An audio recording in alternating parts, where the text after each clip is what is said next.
참으로 좋으신 우리 하나님 아버지 감사합니다. 하나님, 오늘도 우리 한 사람 한 사람 주님의 전으로 인도하시며 우리를 만나기 위해 이 시간을 허락하시니 참으로 감사합니다. 하나님, 오늘도 떠오르는 태양을 바라보며 또 지는 태양을 바라보며 오늘 하루 살아가는 많은 것들을 바라보는 가운데 하나님, 무엇보다 하나님을 볼 수 있는 눈을 허락하여 주시옵소서. 늘 하나님 앞에서 말하고 행할 수 있는 하나님 믿음을 허락하여 주시고 용기와 결단을 허락하여 주시옵소서. 그리하여 늘 하나님과 동행함으로 말미암아 오늘도 우리 한 사람 한 사람 주님 안에서 승리할 수 있도록 우리 성령께서 도와주시옵소서. 감사드리며 예수님의 이름으로 기도드립니다. 아멘. 시편 14편 1절부터 7절 말씀으로 주의 말씀을 증거합니다. 우리 다 함께 보시겠습니다. 능력받는 새벽기도, 응답받는 새벽기도, 성령과 함께하는 새벽기도. 할렐루야. 아멘. 누가복음 12장을 보면 한 부자의 비유가 나옵니다. 예전 성경을 가지고 계신 분들은 한 부자의 비유가 아니라 어리석은 부자의 비유라고 소제목을 달았습니다. 왜 바꾸었는지는 잘 모르겠지만 한 부자의 비유보다는 어리석은 부자의 비유라는 소제목이 훨씬 더 적절한 것 같습니다. 비유의 내용은 전혀 어렵지 않습니다. 한 부자가 있었습니다. 마치 만석군과 같은 부자였던 것 같습니다. 밭에 소출이 얼마나 많은지 하루는 마음속으로 부자는 지금 있는 곡간을 헐고 새로 더 크게 곡간을 지어야겠다고 생각했습니다. 부자는 그 생각만으로도 가슴이 벅차 올랐습니다. 곡간을 새로 지어서 밭의 소출과 곡식을 두둑히 쌓아두고는 평생 호의호식하면서 살 생각으로 즐거워했던 것 같습니다. 예수님께서는 이 부자를 가리켜서 어리석은 자라고 말했습니다. 이유는 부자가 새 곡간 생각으로 가슴이 벅차 올라 있을 그 밤에 하나님께서 그의 영혼을 데려가실 수 있다는 것을 부자는 전혀 생각하지 못했기 때문입니다. 다시 말하면 부자는 하나님을 보지 못한 것입니다. 그래서 예수님으로부터 어리석다는 말을 들을 수밖에 없었습니다. 그런데 세상의 눈으로 보면 이 부자는 전혀 어리석은 사람일 수 없습니다. 부자가 될 만큼 그의 능력과 그의 수완은 뛰어난 까닭입니다. 아무나 부자가 될 수 없다는 사실을 우리는 너무도 잘 알고 있습니다. 개인의 노력도 중요하지만 시대의 운도 타고나야 합니다. 뿐만 아니라 우리가 소위 부르는 네트워크, 그러니까 사람의 관계 또한 중요합니다. 이것 중에 어느 것 하나 빠지면 누가복음 12장에 나오는 부자만큼 큰 부자가 될 수 없습니다. 현대그룹의 창업주의자, 정말 밑바닥에서부터 재벌이라는 부자가 된 고 정주영 회장 같은 사람은 다시 대한민국에서 나올 수 없다는 말을 많이 합니다. 정주영 회장은 정말 가난했습니다. 학벌도 국민학교가 전부입니다. 그런 사람이 대한민국에서 가장 최고 부자, 재벌이 될 수 있었던 것은 당시의 시대적 상황과 맞물려 있습니다. 6.25 전쟁으로 초토화된 한국 땅에서는 학벌이 별로 중요하지 않았던 것 또한 정주영 회장은 시대를 타고난 것이었습니다. 불도저와 같은 열정 또한 중요했습니다. 뿐만 아니라 국가적으로 대기업을 양성하는 정책에 이익을 누릴 수 있었습니다. 또한 이명박 전 대통령이라는 사람과의 만남도 있었습니다. 그리하여 현대그룹은 명실상부 한국의 최고 그룹이 될 수 있었고 정주영 회장은 가난을 벗어나 부자 재벌이 될 수 있었습니다. 정주영 회장의 지혜를 보여주는 여러 가지 에피소드가 있는데 그 중에 단연 최고는 정주영 공법이라고 붙여진 사건입니다. 정주영 아버지는 아주 가난한 소작농이었습니다. 소작농은 다른 사람의 땅을 대신 경작하는 사람을 일컫는 말입니다.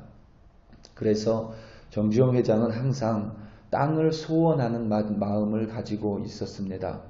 현대그룹이 간척사업을 하게 된 이유 또한 거기에 있습니다.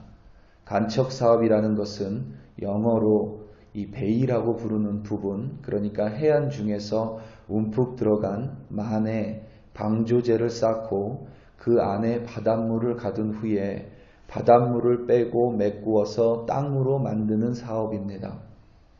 이 사업의 관건은 방조제를 만들어 바닷물을 막아버리는 것인데 한 번은 바닷물이 너무 세서, 그러니까 바닷물길이 너무 세서 도저히 방조제를 올릴 수가 없었습니다.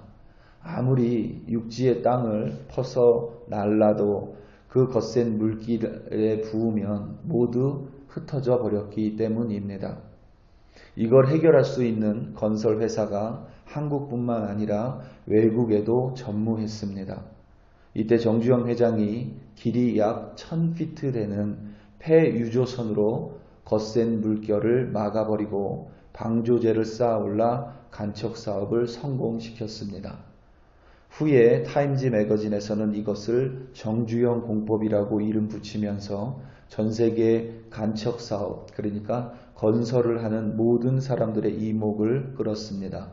실제로 폐유조선으로 거센 물결을 막는 방법을 정주영 회장이 제안했을 때에 그것을 반대하는 사람들이 많이 있었습니다.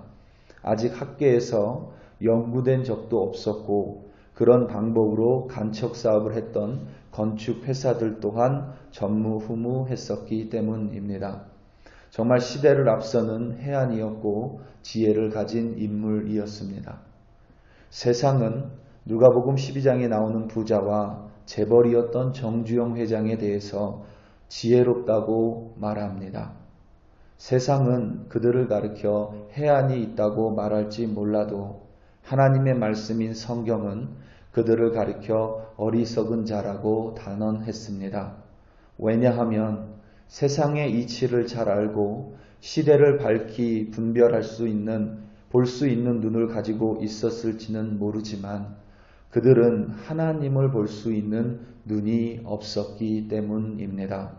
그들은 하나님을 알 수 있는 지각, 곧 이해함을 가지고 있지 않았기 때문입니다.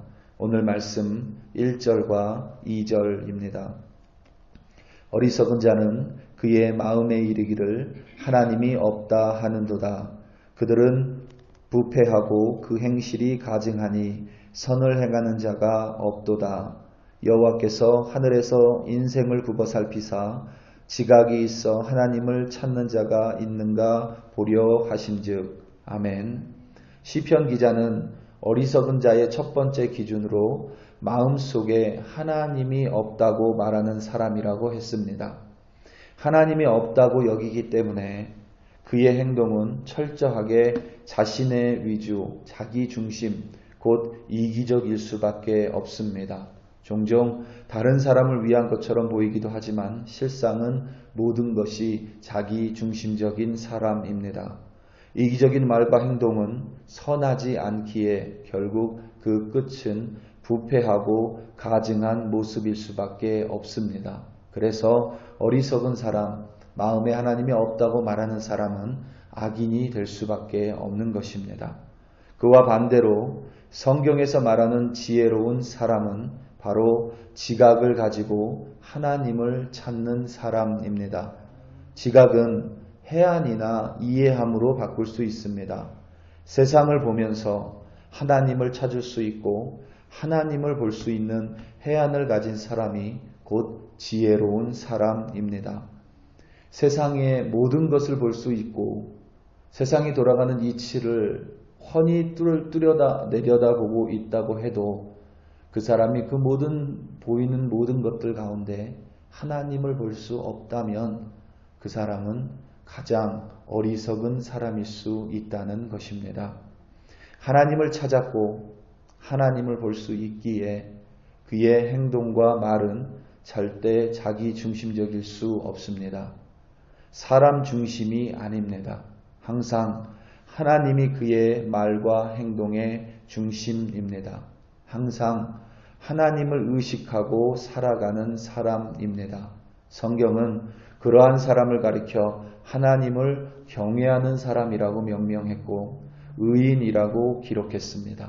그리고 하나님께서는 항상 의인을 굽어 살피시며 의인과 함께 하시겠다라고 약속하셨습니다.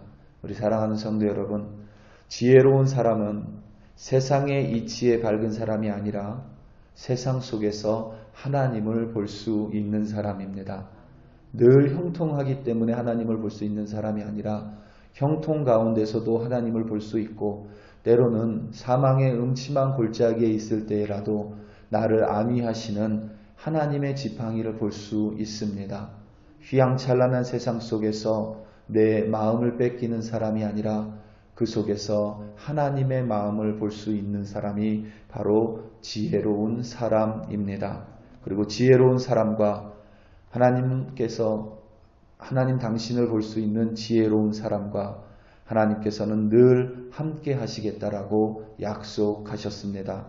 오늘도 하나님과 동행하심을 믿음으로 말미암아 승리하시는 여러분들 되시기를, 지혜로운 여러분들 되시기를 예수님의 이름으로 축원합니다. 우리 다 함께 기도하시겠습니다. 이 시간 기도할 때 우리 선교사님들을 위하여 함께 기도하기 원합니다. 인도에 있는 이민우 선교사님 가족들 위해 기도해 주시고 또 도미니카에 있는 김영철 선교사님 내외분 또 팀들을 위해서 함께 기도합니다.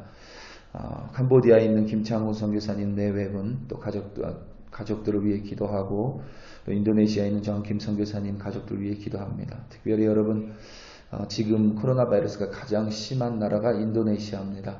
하루에 5만 명씩 감염자가 나온다고 하는데 인도네시아에는 정김 선교사님, 조이스 김 선교사님 그리고 세 자녀들 그 팀들 위해서 각별히 기도해 주시기를 다시 한번 부탁드립니다.